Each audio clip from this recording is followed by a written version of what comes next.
सेतु अभ्यास कक्षा 9वीं हिंदी लोक भारती शैक्षणिक वर्ष 2021-22।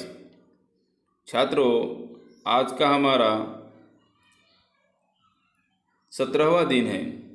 श्रवण, भाषण, वाचन, लेखन।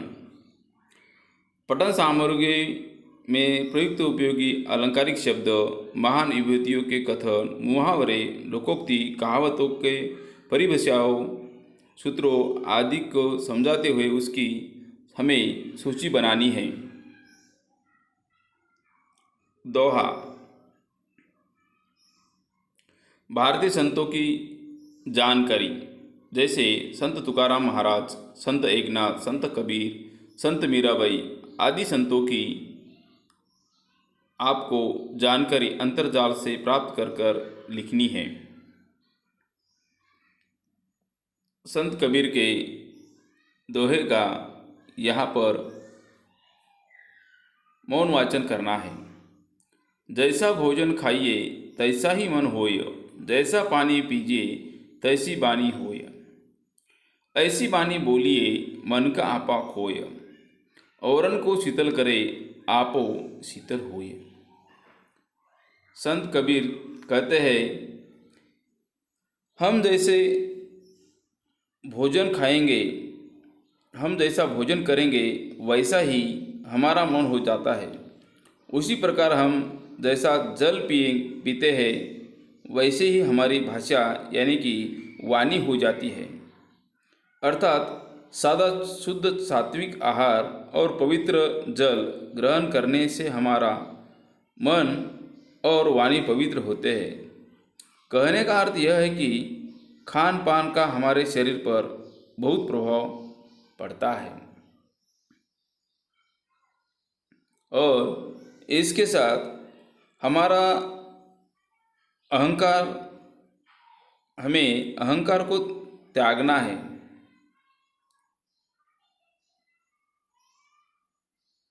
हमें मान और अहंकार का त्याग करके दूसरे से ऐसी मधुर और विनम्र वाणी में बात करनी चाहिए जिससे सुनने वाला को भी प्रसन्नता और साथ ही साथ स्वयं को भी प्रसन्नता हो। मीठी बोली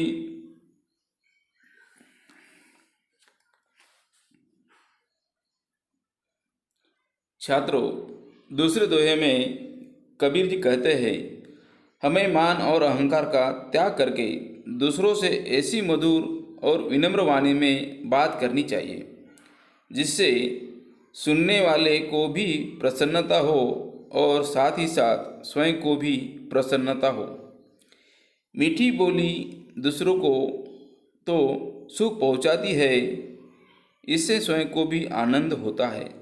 अर्थात हमें मीठी बोली से ही दिल जीत ले जाते हैं। इसीलिए हमें दूसरों को भी साथ बोलते समय हमें शुद्ध वाणी का ही उपयोग करना चाहिए।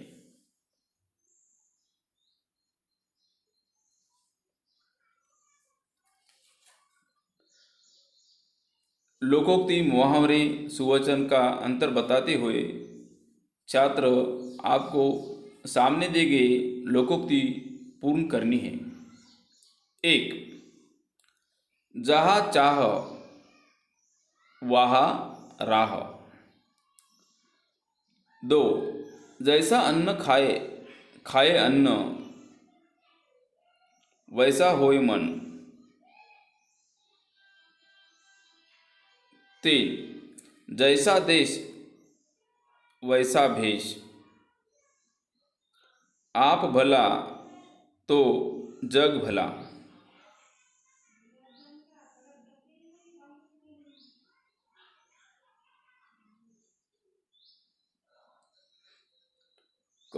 ऊपर दिए गए दोहों में आए निम्नलिखित शब्दों से प्रमाणित रूप लिखिए। शब्द प्रमाणित रूप। शब्द है बानी, प्रमाणित रूप वाणी। शब्द मिलिया, प्रमाणित रूप मिला। ख. कृतिपूर्ण कीजिए। ऐसी वाणी बोलिए जिससे दूसरों को शांति मिले। 2. ऐसी वाणी बोलिए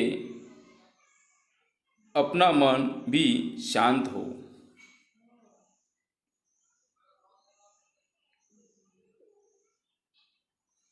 छात्रों, किसी एक संत पर 5 पंक्तियों का परिचय लिखिए। अंतर्जाल से यहाँ पर आप लिख सकते हैं। संत तुकाराम महाराज।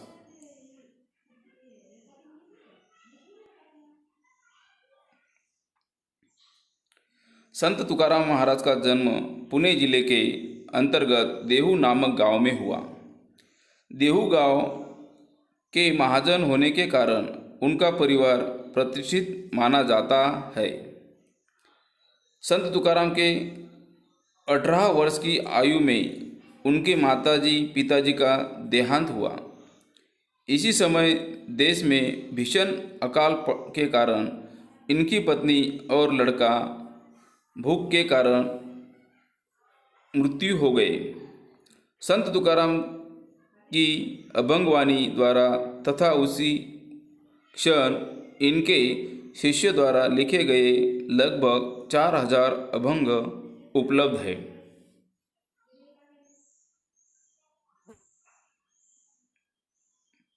छात्रों, भारतीय संत इनके बारे में अंतर्जाल विकिपीडिया से आपको उनके बारे में जानकारी प्राप्त करनी है। घर पर रहे, सुरक्षित रहे।